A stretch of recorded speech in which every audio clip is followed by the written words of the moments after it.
الحمد لله نحمده ونستعينه ونستغفره ونؤمن به ونتوكل عليه ونعوذ بالله من شرور أنفسنا ومن سيئات أعمالنا من يهده الله فلا مضل له ومن يضلله فلا هادي له ونشهد أن لا إله إلا الله وحده لا شريك له ونشهد أن سيدنا ومولانا محمدًا عبده ورسوله صلى الله عليه وسلم أعوذ بالله من الشيطان الرجيم بسم الله الرحمن الرحيم من عمل صالحا من ذكر أو أنثى وهو مؤمن فلنحيينه حياة طيبة وَلَنَجْزِيَنَّهُمْ أَجْرَهُمْ بِأَحْسَنِ مَا كَانُوا يَعْمَلُونَ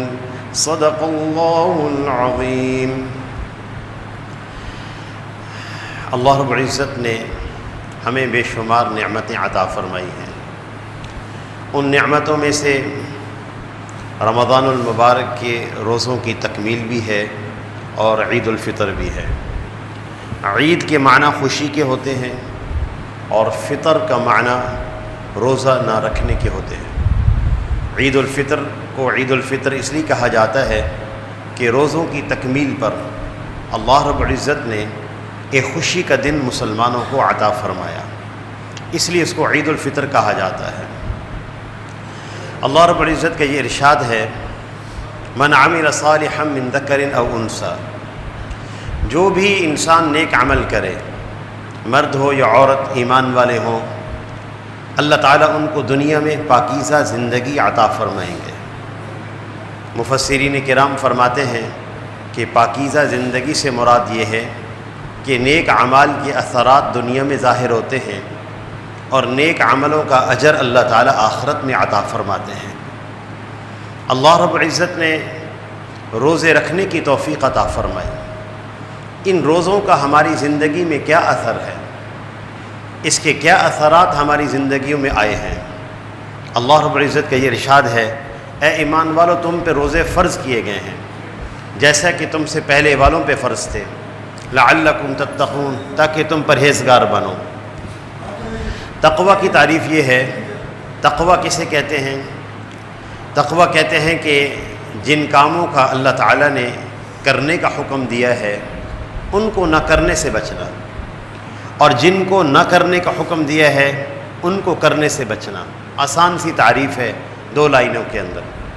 اللہ رب العزت نے جن کاموں کا کرنے کا حکم دیا ہے ان کو نہ کرنے سے بچنا، اور جن کو نہ کرنے کا حکم دیا ہے ان کو کرنے سے بچنا۔ اللہ رب العزت نے روزے رکھنے کا حکم دیا تھا، ان کو نہ رکھنے سے بچنا۔ روزوں میں اللہ رب العزت نے کھانے سے روکا تھا، کھانا کھانے سے انسان بچ جائے، اس کو تقوی کہتے ہیں۔ اور اللہ تعالیٰ نے یہ کیفیت ہر روزے دار کو عطا فرمائی ہے۔ کوئی بھی ایسا نہیں ہے جو روزے دار ہو اور اس کو تقوی کی کیفیت نہ ملی ہو۔ کوئی بھی یہ نہیں کہہ سکتا کہ مجھے تقوی مجھے نہیں مل سکا، میری یہ کیفیت نہیں بن سکی۔ اللہ تعالیٰ نے یہ کیفیت سب کو عطا فرمائی ہے۔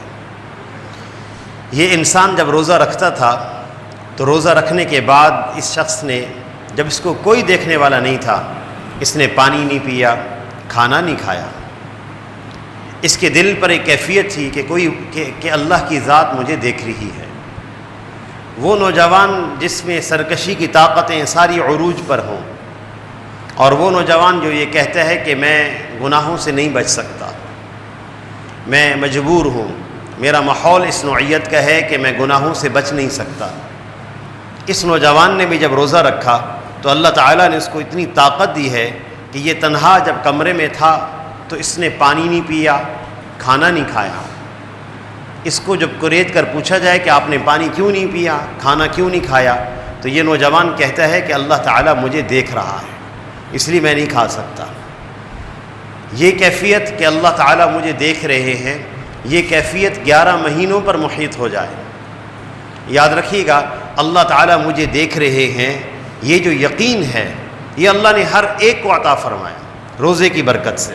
یہ معمولی یقین نہیں ہے۔ یہ معمولی بات نہیں ہے کہ اللہ تعالیٰ مجھے دیکھ رہے ہیں۔ پورے تصوف کا خلاصہ اور نچوڑ کیا ہے؟ حضرت شیخ الحدیث مولانا زکریا رحمۃ اللہ علیہ سے کسی نے پوچھا کہ حضرت یہ بتائیں کہ تصوف کا خلاصہ کیا ہے؟ تو انہوں نے 2 جملوں میں فرمایا کہ پورے تصوف کا خلاصہ یہ ہے کہ صفت احسان حاصل ہو جائے۔ صفت احسان جس کا ذکر حدیث میں ہے، آپ صلی اللہ علیہ وسلم سے جبرائیل علیہ السلام نے پوچھا مل احسان یا رسول اللہ، احسان کیا ہے؟ آپ صلی اللہ علیہ وسلم نے ارشاد فرمایا ان تعبد اللہ کأنک تراہ فإن لم تکن تراہ فإنہ یراک، کہ تم اللہ کی ایسی عبادت کرو جیسے تم اللہ کو دیکھ رہے ہو۔ اگر یہ کیفیت نہیں بنتی تو عبادت کے وقت یہ کیفیت تو کم از کم بنے کہ اللہ تمہیں دیکھ رہے ہیں۔ ہر روزے دار کو یہ کیفیت حاصل تھی، صفت احسان حاصل تھی، بہت بڑی خوبی کی بات۔ اور اللہ تعالیٰ نے کس طرح تربیت فرمائی، کیسے انداز سے تربیت فرمائی، روزہ رکھنے کا حکم دیا، اور اس کے بعد ساری نعمتیں ہمارے سامنے تھیں، کسی نعمت کو اللہ نے بند نہیں کیا۔ اور ہمارے انسان کی مشین بھی صحیح کام کر رہی تھی، اس کا معدہ صحیح کام کر رہا تھا، اس کے جسم صحیح کام کر رہا تھا، اس کے اعضاء صحیح کام کر رہے تھے، کسی نعمت سے اللہ نے نہیں روکا، ساری نعمتیں سامنے تھیں، بس اپنا حکم دیا کہ کھانا نہیں ہے۔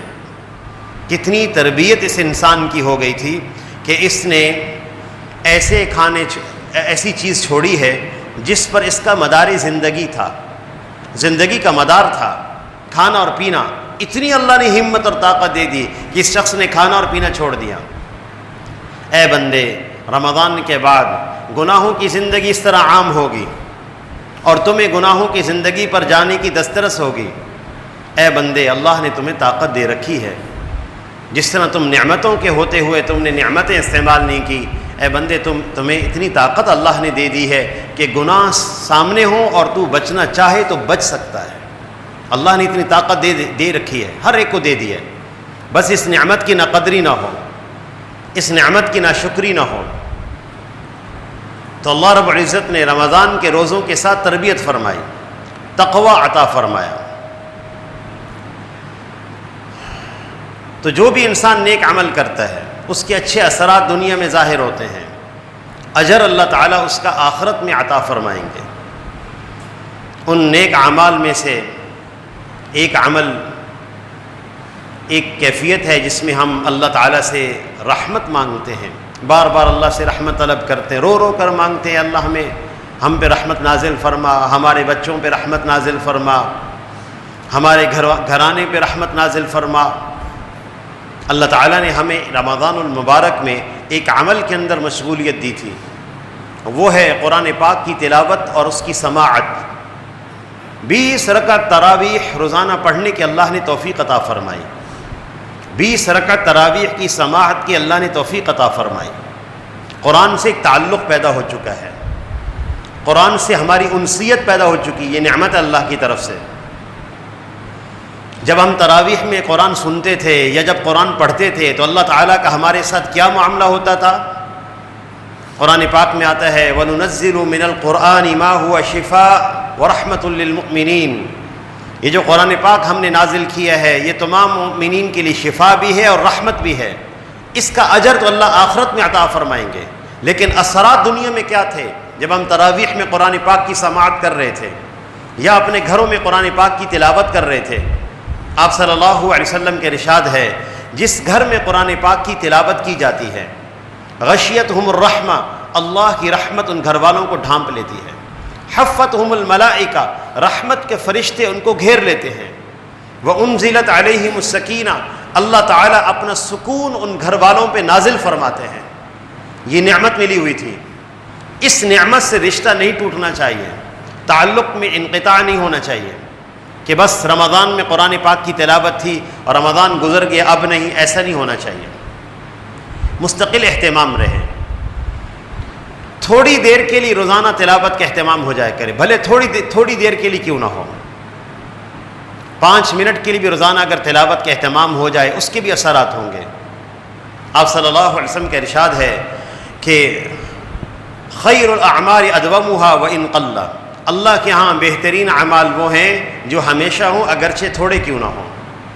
تھوڑی سی تلاوت کا روزانہ اہتمام ہو جائے کرے، 5 منٹ کے لیے التزام ہو تلاوت کا، باقی جتنا مرضی اللہ پاک پڑھنے کی توفیق عطا فرما دیں، نشاط کے ساتھ انسان تلاوت کرے، لیکن 5 منٹ کا التزام کرے، ہماری بچیاں، ہمارے بچے سب۔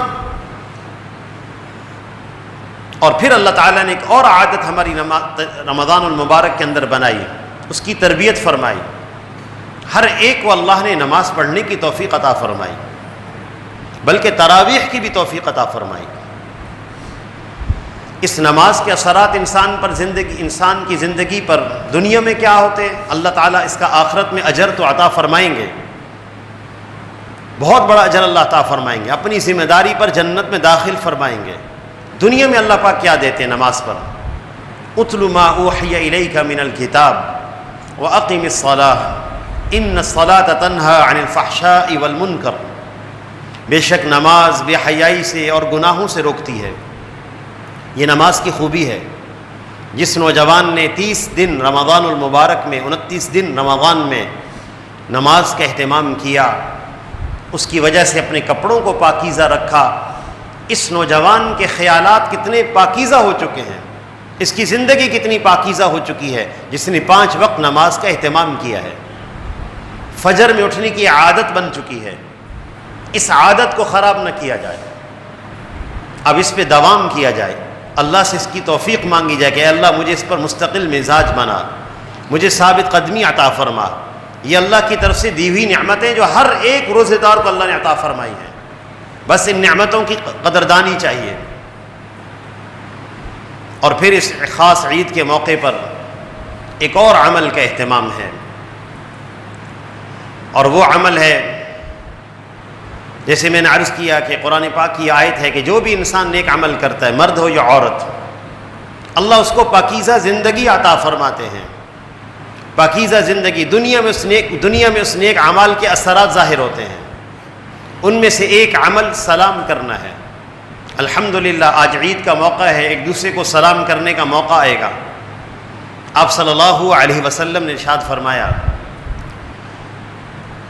لا تدخلوا الجنت حتی تؤمنوا، تم اس وقت تک جنت میں داخل نہیں ہو سکتے جب تک ایمان والے نہ ہو جاؤ، ولا تؤمنوا حتی تحابوا، اور تم اس وقت تک ایمان والے نہیں ہو سکتے جب تک باہم آپس میں محبت نہ کرنے لگو۔ الا ادلکم، کیا میں تم ایک ایسا عمل نہ بتلاؤں کہ اگر تم اس کا اہتمام کرو تو اللہ تمہارے درمیان محبتیں پیدا کر دے گا؟ اور وہ عمل ہے افشوا السلام، ایک دوسرے کو سلام کرو، ایک دوسرے کو سلام کرنا، اس سے محبتیں پیدا ہوتی ہیں۔ یہ خبر ہے ہمارے نبی صلی اللہ علیہ وسلم کی طرف سے، جو سچے رسول ہیں، جن کی صداقت میں کوئی شک نہیں۔ آپس کی عداوتیں سلام سے دور ہو جائیں گی، اللہ نے موقع دیا عداوتیں دور کرنے کا۔ اور پھر ایک مزاج اور عادت بنائی جائے کہ انسان سلام میں پہل کرے، سلام میں پہل کرے، پہلے میں سلام کروں۔ آپ صلی اللہ علیہ وسلم کا ارشاد ہے، البادر بالسلام بریء من الکبر، سلام میں پہل کرنے والا شخص تکبر سے بری ہو جاتا ہے، یہ وعدہ ہے۔ کتنے تکبرانہ مزاج انسان میں جمع ہو جاتے ہیں، کبھی معاشرتی سٹیٹس اس کا، کبھی خاندانی وجاہت، کبھی مال، بہت سارے نقشے انسان کے اندر تکبر پیدا کر دیتے ہیں۔ جو اس سلام میں پہل کرے گا اللہ پاک اس کو تکبر سے بری فرما دیں گے۔ حضرات صحابہ کرام کہتے ہیں کہ ہم حضور صلی اللہ علیہ وسلم سے سلام میں پہل نہیں کر پاتے تھے، آپ صلی اللہ علیہ وسلم پہلے سلام فرماتے تھے۔ اور یہی مزاج ابو بکر صدیق رضی اللہ تعالی عنہ کا تھا کہ کوئی بھی ان سے سلام میں پہل نہیں کر پاتا تھا، وہی سب سے پہلے سلام فرما دیا کرتے تھے۔ اور دوسرا عمل جو دلوں کو جوڑنے کا ہے، محبتوں کا ہے، وہ ہے کھانے کھلانا، اطعموا الطعام، کھانے کھلاؤ۔ عبداللہ بن سلام رضی اللہ تعالی عنہ فرماتے ہیں، یہود کے سب سے بڑے عالم، اسلام لانے سے پہلے یہود کے بہت بڑے حبر عالم، وہ کہتے ہیں کہ جب مدینہ المنورہ میں نبی صلی اللہ علیہ وسلم تشریف لائے تو میں بھی ان کو دیکھنے گیا، جیسے میں نے ان کا چہرہ دیکھا، عرفت ان وجہہ لیس بوجہ کذاب، میں نے چہرہ دیکھتے ہی کہہ دیا کہ یہ کسی جھوٹے انسان کا چہرہ نہیں ہو سکتا۔ پھر پہلا جملہ، پہلا کلام جو میں نے حضور صلی اللہ علیہ وسلم سے پہلی بات مدینہ المنورہ میں سنی ہے وہ یہ والی تھی، اطعموا الطعام، افشوا السلام، وصلوا الارحام، وصلوا باللیل والناس نیام، تدخلوا الجنت بالسلام۔ سلام کیا کرو آپس میں، کھانے کھلایا کرو آپس میں، صلہ رحمی کیا کرو، اور اس وقت نماز پڑھا کرو جب لوگ سو رہے ہوں، سلامتی کے ساتھ جنت میں داخل ہو جاؤ۔ یہی حدیث عبداللہ بن سلام رضی اللہ تعالیٰ عنہ کے اسلام میں لانے کا ذریعہ بنی، یہی ارشاد اطعموا الطعام۔ تو یہ موقع ہے کھانے کھلانے کا، کھانے کھلائے جائیں، اس سے اللہ جل شانہ محبتیں پیدا فرمائیں گے، نفرتیں دور ہو جائیں گے، اور پھر ہر نیک عمل کا اثر دنیا میں ہوتا ہے، اجر اللہ آخرت میں عطا فرمائیں گے۔ ان نیک عملوں میں سے ایک عمل ہدیہ دینا ہے، تحفہ دینا۔ آج عید کا موقع ہے، عید کے نام پر یا کسی دوسری چیزوں کے نام پر آدمی اپنے خاندان کو، اپنے تعلق والوں کو ہدیے دے، لیکن اتنا ہدیہ جو طبیعت پر بوجھ نہ ہو۔ آپ صلی اللہ علیہ وسلم کا ارشاد ہے تہادوا تحابوا، ہدیہ دیا کرو، یہ آپس میں محبت کے بڑھنے کا ذریعہ ہے۔ فَإِنَّ الْهَدِيَّةَ تُذْهِبُ الْوَحْرَ، کہ ہدیہ دینا دل کے اندر کے کینے کو ختم کر دیتا ہے، اندر کا کینہ، اندر کا بغض، ہدیہ اس کو ختم کر دیتا ہے۔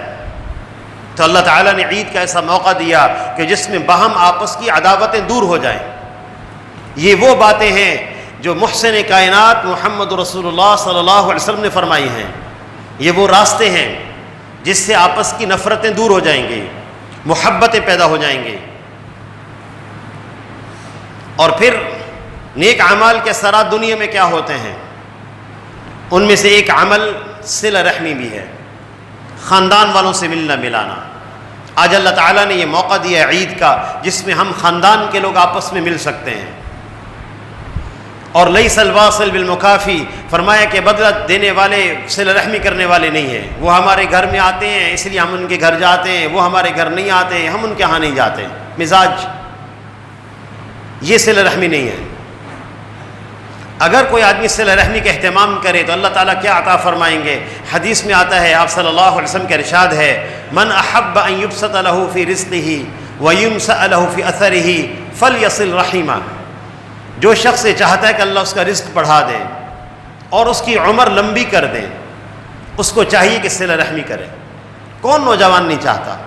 کون نہیں چاہتا کہ اللہ اس کی عمر بڑھائے، اس کے رزق میں برکتیں دے؟ کون نہیں چاہتا؟ صلہ رحمی کے عوض میں اللہ یہ عطا فرمائیں گے۔ اور دوسرا عمل آپ صلی اللہ علیہ وسلم نے ارشاد فرمایا کہ نیک اعمال کے اثرات دنیا میں کیا ہوتے ہیں؟ اجر اللہ آخرت میں عطا فرمائیں گے صلہ رحمی کا، نماز کا اجر آخرت میں، قرآن کی تلاوت کا اجر آخرت میں۔ آپ صلی اللہ علیہ وسلم کے ارشاد ہے، خصوصاً نوجوانوں سے درخواست ہے، عید کا موقع ہے، گھر کے بوڑھے اگر ناراض ہیں راضی کریں ان کو، خاندان کے بوڑھے ناراض ہیں ان کو راضی کریں۔ آپ صلی اللہ علیہ وسلم کے ارشاد ہے ما اکرم شاب شیخا لاجل سنہ، جو نوجوان اپنی نوجوانی میں کسی بوڑھے انسان کی خدمت کرے گا الا قید اللہ عند سنہ من یکرمہ، اللہ تعالیٰ اس نوجوان کے بڑھاپے میں ایک نوجوان مقرر کریں گے جو اس کی خدمت کرے گا۔ ہر نیک عمل کا اثر اللہ نے دنیا میں رکھا ہے، اجر کا وعدہ اللہ نے آخرت میں رکھا ہے۔ تو یہ عید کا ایسا موقع ہے، اس موقع پر بھی بوڑھوں کا احترام اور بوڑھوں کا اکرام اس موقع پر بھی کیا جائے، اور ہمیشہ اہتمام ہونا چاہیے بوڑھے انسان کے کرام کا۔ من عمل صالحا من ذکر او انثى وهو مؤمن فلنحيينه حیاتا طیبہ، جو بھی انسان نیک عمل کرے گا، مرد ہو یا عورت، ایمان والے ہوں، اللہ ان کو دنیا میں بہترین زندگی عطا فرمائیں گے، پاکیزہ زندگی۔ علماء فرماتے ہیں کہ پاکیزہ زندگی سے ایک مراد یہ بھی ہے کہ اللہ جل شانہ گناہوں سے بچنے کی زندگی عطا فرمائیں گے، گناہوں سے حفاظت فرما دیں گے، اس انسان کے گناہ کم سے کم ہوں گے۔ اس کی کوشش فرمائیں گے نا انشاءاللہ۔